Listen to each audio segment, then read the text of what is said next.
Have you ever walked away from a group of women and you thought to yourself, was that shade? Were they trying to play me? Am I tweaking? Am I overthinking? Yeah, that moment of confusion, that's exactly what we're unpacking here today. Breaking habits on life on. Maybe it's just bad for me. Truth is, it's bad. Bullying doesn't look the same. And I think we need to wake it up and talk about it. Back in the day, it was, name calling somebody out their name, somebody getting beat up, getting beat up in the playground.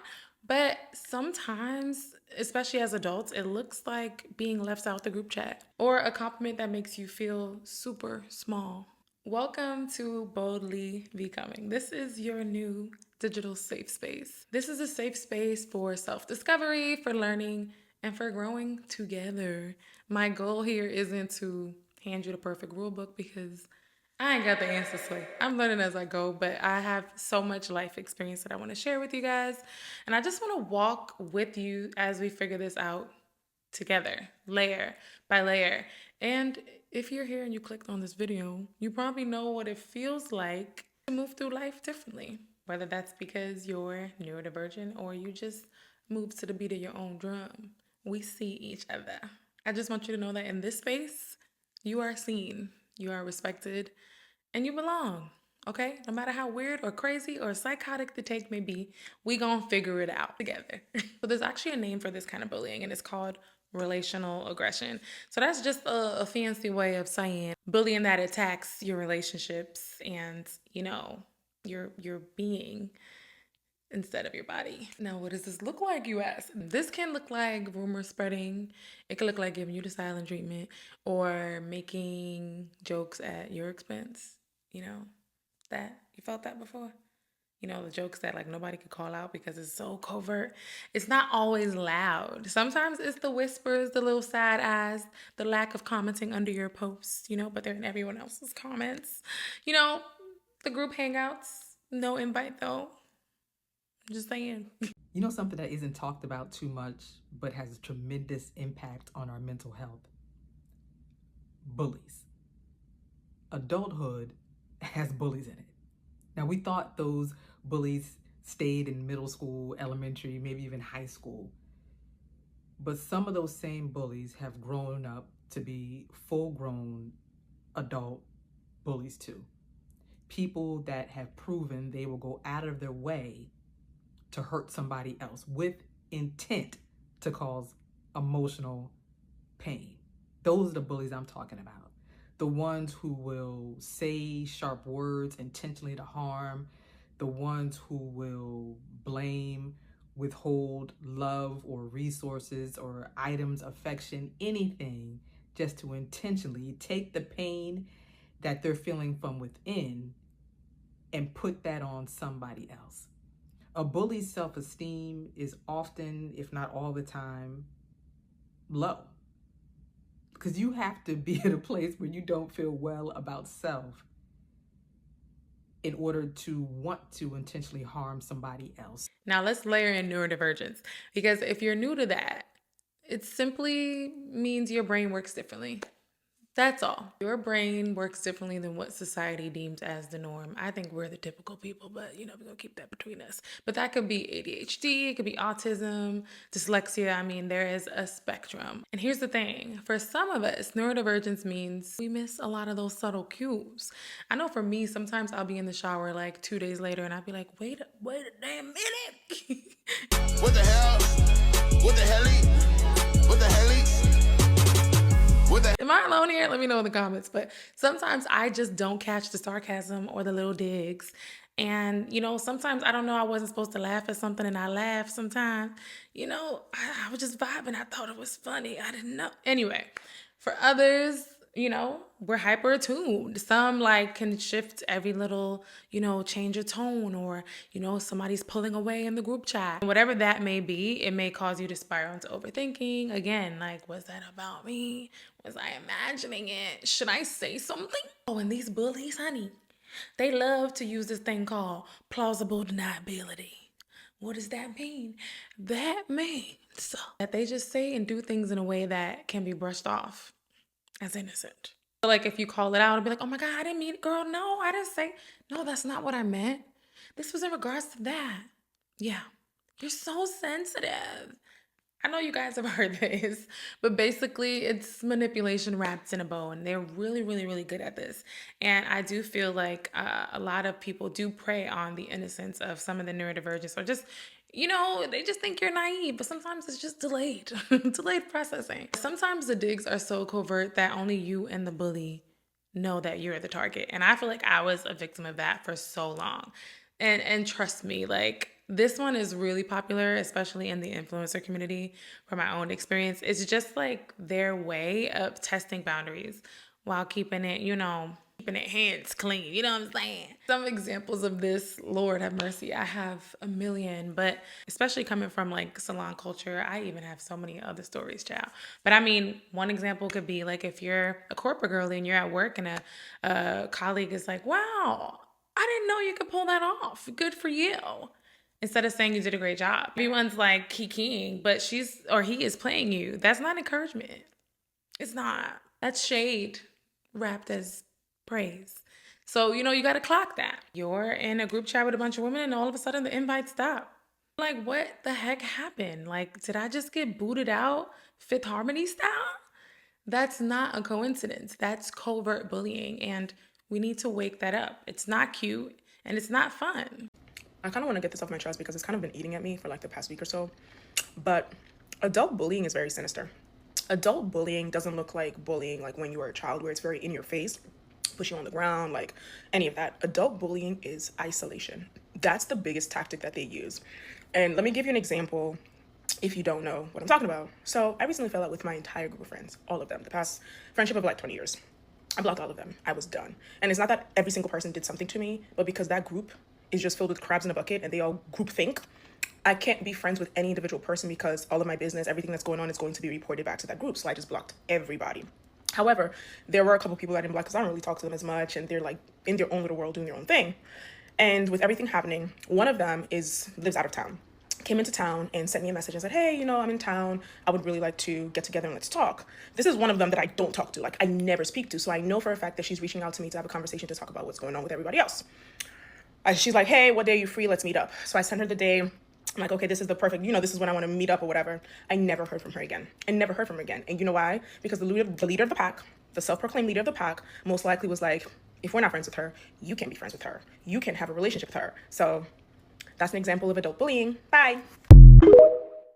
Sometimes it's not leaving you out directly, but it's about pulling other people in. That's what I call triangulation.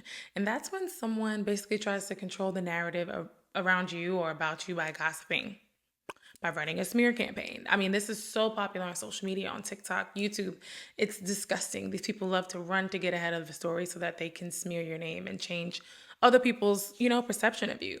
The goal is to get other people to see you through their lens. Instead of these people addressing you directly, they build these alliances against you. And before you know it, everyone's looking at you like you the problem, you the villain. And I, again, have been on the receiving end of this. It is the worst feeling ever. And it's a lose-lose situation because there's already like a pot of people that believe this thing about you. And that is something you really can't. It's a lose-lose. They're the glue until they're the grenade. So let's talk about how narcissists show up in friend groups. At first, they might be the life of the party, charming, magnetic, the leader. They know everyone's business, they organize the hangouts, they seem like the connector, but watch closely. They'll start stirring the pot, pitting people against each other, and then just kind of sitting back and playing innocent. They're the ones that are saying, no, I just thought you should know so-and-so said this, and they're secretly enjoying the chaos. They turn your group chat into a war zone, and then they act like the peacemaker. Sometimes they'll love bomb certain friends and then ice others out just to stay in control. And if somebody finally calls them out, suddenly that person is too sensitive, jealous, toxic, and God forbid you pull away from them, they could rally the group against you or try to pull you back in with guilt, with fake apologies, or with gossip that's dressed up as concern. So if the friend group feels very tense, performative, or like you're walking on eggshells, it might not be you, it might be that narcissist in the middle that's playing all of the sides while pretending to be the victim. But let's talk about church, child, when you confide in someone at church, your sister in Christ. And then somehow you hear your story on a prayer line, a prayer request line. How the pastor know what's going on in my life?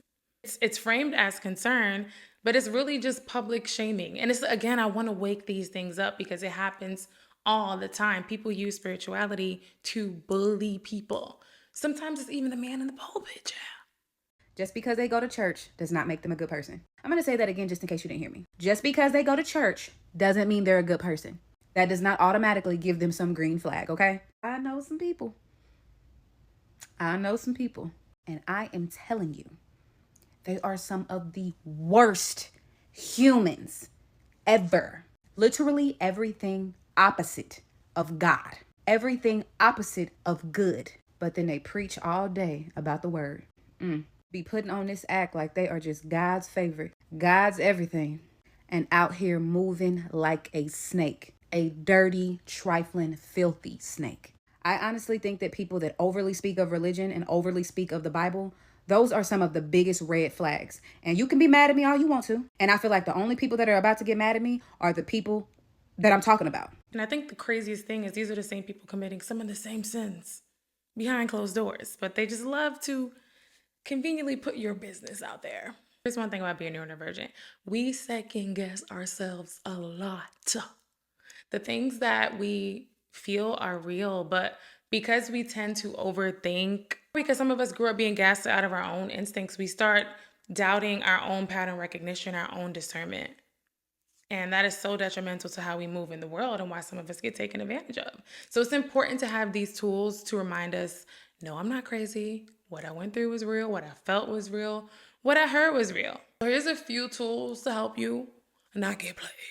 First, I want you to recognize and clock things the first time. I'm telling y'all, it may be a little weird, but if someone consistently leaves you feeling confused, small, or second guessing yourself, baby, that's the cue. If you go, that's the cue.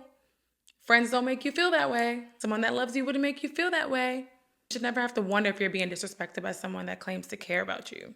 Call it out the first time. Not the third time, not the 10th time. Call it out the first time. If somebody says something that hurts you, or they dismiss you, or they treat you a particular way, call it out the first time. Because what you are doing when you allow someone to continuously treat you a particular way without you standing up for yourself, you are showing them that you are flexible. You are showing them that they can say or do whatever it is, and you will never call them out on their behavior. So challenge yourself today. Call them out the first time, whether it's at work, whether it's a friend, whether it's a partner, whether it's somebody that you engage with on a regular basis. If they do something that is not in agreement with you, call it out. The more you practice this kind of behavior, the easier it becomes. So remember, call it out the first time, because you do not need to have people around you and in your space that think that it is easy to walk all over you. It shouldn't ever be. Second, you have to set firm boundaries. And this is something that I stand on 10 toes, okay? They don't have to be dramatic. They can be simple sentences like, hey, I don't really like being the butt of the joke. I don't like being the punchline. That wasn't cute. If you're mad at me, can you just bring it to me? Because I don't want to hear it from anyone else. So if you're upset, can you just let me know? Or a simple, that doesn't work for me. Or a simple, that makes me feel uncomfortable. Get comfortable using your voice. Open up that throat chakra. Third, you need to know when to walk away. Oh my God, not everyone deserves a front row seat to your life, to your world, okay? Someone is showing you who they are, believe them the first time. Protect your energy by pulling back. Even if that means you may lose a few strays, there may be a few scragglers that don't make it. You have to protect yourself first. And some of these group dynamics, baby, they don't even like you, okay? They're just waiting for a reason to pounce, okay? So know when to leave. Fourth, anchor in your worth. Because bullying, especially covert bullying, is designed to make you question yourself. It's designed to throw you off your kilter, right? But your value isn't up for debate, honey. Some people in life do not want to see you happy. That's the hard truth. Not because you've done anything wrong, but because your happiness, it reminds them of what they feel like their life is actually missing. And that's where covert bullying shows up.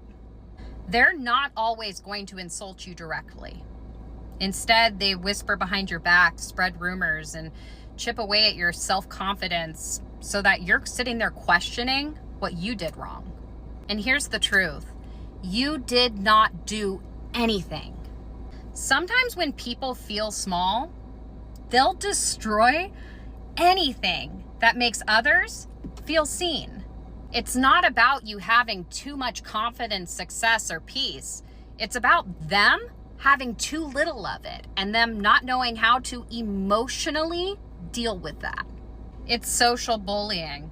It's emotional bullying. It's the quiet kind, the kind that people dismiss as just not vibing or too much drama. But it's real and it's incredibly harmful.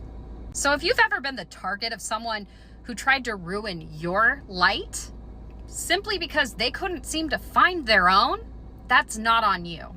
So let's make an echo that shines brighter than their bitterness. Because the truth is, you don't owe a single person your dimmer switch. Sometimes the greatest boundary is reminding yourself that their behavior is about them, not me. They're the weirdos, not me. Here's a reminder I want you to hold on to. Protecting yourself doesn't mean becoming hard. Just mean, because I feel like it's so hard to not become bitter when these things keep happening to you. Trust me. It means creating enough safety so your softness can thrive in the right places. With that being said, I want to hear from you, the community. Have you guys ever experienced this, whether it's at work, with a friend, church, your partner, your family? I want you guys to share your story. If you're comfortable, you could drop it in the comments below. And if not, you can email us here, okay? It'll be anonymous. But I definitely want to read some of these on future episodes and work through them together so we can unpack it together and really just have a safe space to share our stories and get live feedback. This is happening to you, it's happening to so many of us. If it's happening to me, I know it's happening to you too. And sometimes, and I don't want y'all running to ChatGPT for everything. We got community here, okay? So again, bullying in adulthood looks so different, especially in this new digital era. Sometimes it's silence, sometimes it's exclusion and whispers. But as neurodivergent women, we have to learn how to spot the red flags and trust our intuition to truly protect our peace. We need calm nervous systems. The most important thing is I don't want you to let this harden your heart. Don't let anyone take your softness away, because your joy, the way you see the world, baby, that is your superpower. Because it sure is mine, okay? So I need you to protect it. I need you to practice sharing your story. I need you to practice telling people about themselves or telling other people what they've done.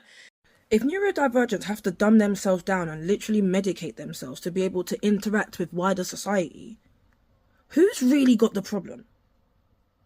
Because we flourish in neurodivergent environments. We don't have to slow ourselves down for each other. We don't have to change anything or explain something 5,000 times. There's not anybody asking, where do you get that information? Because I clearly don't have Google or a book. Who really has the problem? Why do they want us to believe that we've got an issue? And really and truly, we're fine. We're fine. And if we had an island or a planet by ourselves, we would be fine. I'm going to rethink that. But yeah, and really and truly, I really do believe that there's an issue with the terminology and there's an issue with the way that we're approaching neurotypicalness and neurodivergence. We need to be really real about who has the issue and who doesn't. Because let's be real, if I really wanted to, I could talk like this. And the reason why I don't is because everybody said I talk too fast. I had to go to therapy to learn how to talk slower. We talk really fast. We think really fast. Everything that we do is really fast. But I have to slow myself down to be able to speak to people and to communicate. I literally had to go to therapy to learn how to slow down. So who really has the problem? Because I don't think it's us. You are boldly becoming, okay? And I want you to unfold as beautifully as you deserve to. So I hope you guys enjoyed this episode, and I will see you in the next one. And I can't wait to read your emails and your comments. Love you. Breaking habits.